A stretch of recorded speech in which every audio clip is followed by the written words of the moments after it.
Facepalm America. I'm Beowulf Rockland. FacepalmAmerica.com is where you can get more information about the show, listen to fast episodes or past episodes. Fast episodes we have few of because really we tend to do longer ones. But that is because we bring you the in-depth analysis that you deserve. And to that end, we are speaking with John Rothmann. He, of course, features on this show weekly and is the host of Around the World, Around the Political World with John Rothmann. That is a podcast, Around the Political World with John Rothmann, that you can hear on podcast platforms, 5 times a week plus, pretty much every weekday and often more than that. So you should check that out. It's just 10 minutes a day, and you can get what is an excellent analysis of the political events of the day. John, welcome back to Facepalm America. Thank you so much for being here. Always my pleasure. Hey, what are we going to talk about today? Anything political happen in the last 24 hours? Well, the state of Iowa appears to have had some activity going on. Yeah, as we both know, Iowa and their caucuses, the Republican side of them, have taken place, and it sounds to me as if everything has gone pretty much as expected. What do you think, John? Oh, 100%. It was very clear to me that Donald Trump was going to win and win big. The fact that he got over 50% was, to me, very significant. The fact that he was able to have twice the number of votes of his opponents, Nikki Haley and Governor DeSantis, both came in, second and third, but, so far behind, you almost can't see them. Right. So now the question becomes, now that this caucus is over, 1 week from today, we'll see the New Hampshire primary. And New Hampshire is, of course, structured differently. Independents and others can vote in the Republican primary. And so it'll be very interesting to see whether or not a firewall can be built. If there is no firewall, if Trump sweeps New Hampshire, even with Nikki Haley having the backing of Governor Sununu, it's really the end of the road. When it comes to South Carolina, the big challenge for Nikki Haley, the former governor there, will be that Donald Trump is so far out in the polls. And the same thing applies in Florida with Ron DeSantis. Right. Donald Trump seems to have the nomination in hand. What does that say about the Republican Party? What does that say about Republican opposition? Those are questions we can certainly explore today together. Yeah, and I'm wondering at this point, what exactly are Ron DeSantis, who came in just a percentage point or two ahead of Nikki Haley. There was some doubt as whether he was even going to do that. What are they still running for? I mean, you can sort of see that Nikki Haley, she has. It's not outside the realm of possibility that she could win in New Hampshire, given the way that is structured, given the fact that there are independents who can vote there. But even that is doubtful. And her home state of South Carolina, she's going to have a challenge as well, even though it is her home state. And it's just very doubtful. And at this point, Ron DeSantis, given the fact that Florida and that contest is as far away as it is, one wonders how long he's going to continue to stay in the race. Both Vivek Ramaswamy and Asa Hutchinson have dropped out. Chris Christie already has. And so the field is winnowing even as we speak. It's very clear that unless something completely unexpected happens, Donald Trump will be the Republican nominee for president, despite 91 indictments, despite having to appear in court today, as you know he is doing, despite all the challenges. And he can call it prosecution all he wants, but the simple fact is that he's not being persecuted. He is being prosecuted. And we'll now have to see how that affects the Republican Party. The curious thing for me is that it's not even an issue among Republicans. The only Republican who raised the issues really directly, Chris Christie, dropped out. Yeah, he's not there any longer, and he never really was viable to any extent.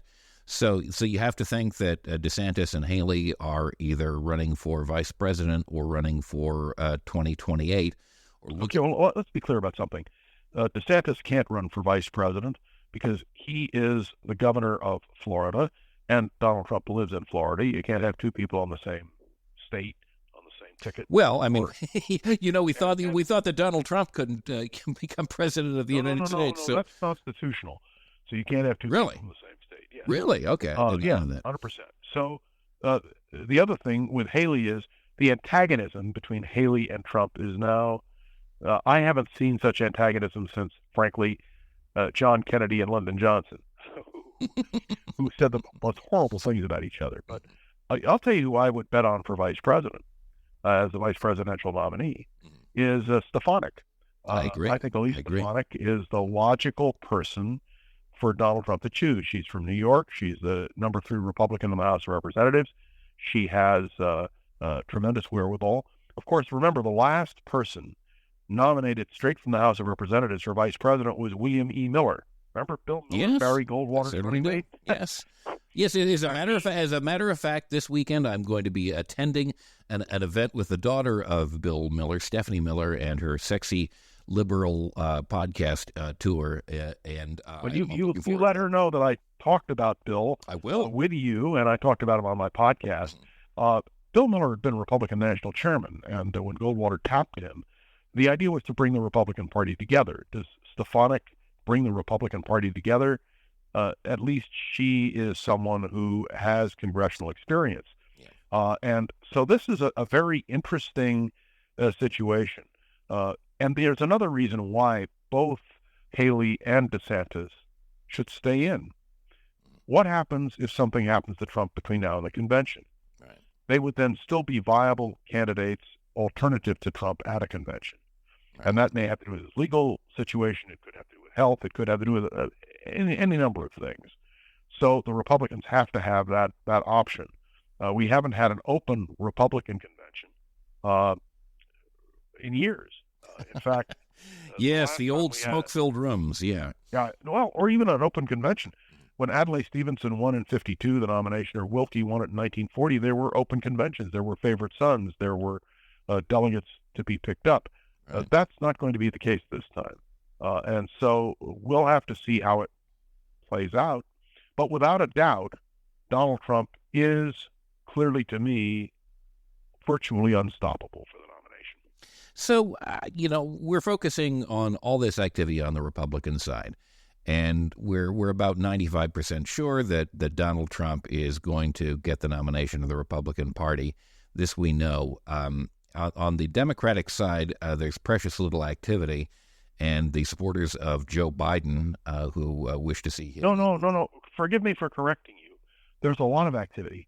The Joe Biden and Kamala Harris campaign has raised a record amount of money. They are now building their arsenal in terms of information against Donald Trump. They are going to run a full-throated campaign against the MAGA Republicans, and their hope is to attract Republicans who don't like Donald Trump to their side. Mm-hmm. But the Democrats are active. We're just not seeing the same activity because there has not yet been a caucus, and of course, Joe Biden is not on the primary ballot in New Hampshire.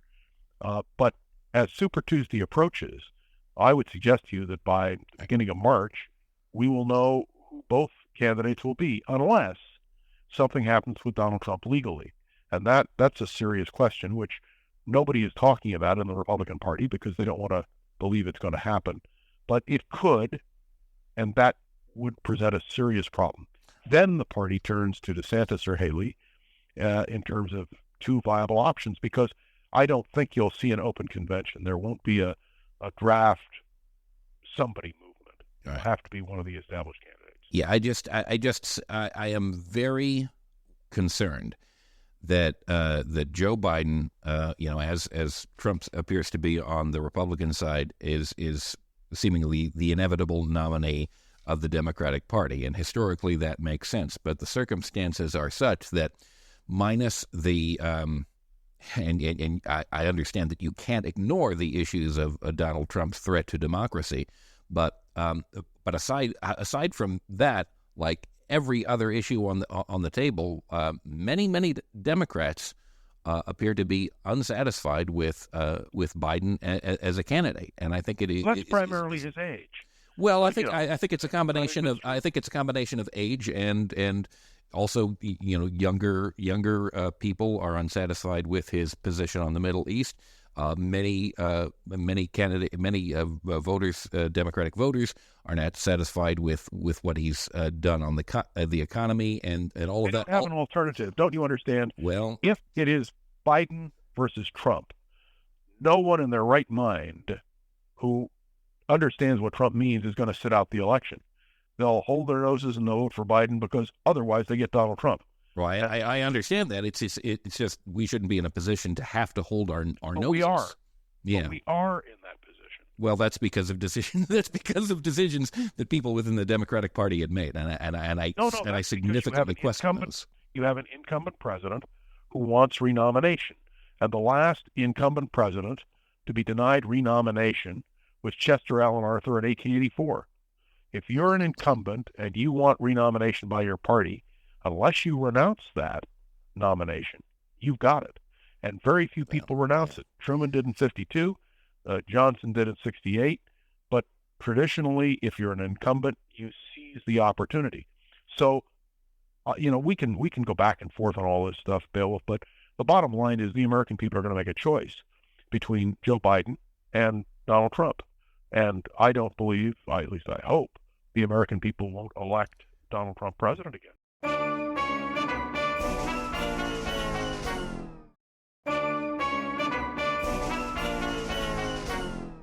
Well, I hope not either, and I'll certainly never vote for him. But it seems to me that the Democratic Party, if they really wanted to assure a win, regardless of the desires of Joe Biden and regardless of tradition, would nominate somebody else, because you can't nominate somebody else. You can't. Who isn't in the mix. Well, I mean, they haven't gotten in the mix. Yeah, that's certainly true, and it doesn't seem likely. But look, political history is very interesting, and I love conventions as they used to be, but conventions are not the way they used to be. Conventions are now conventional.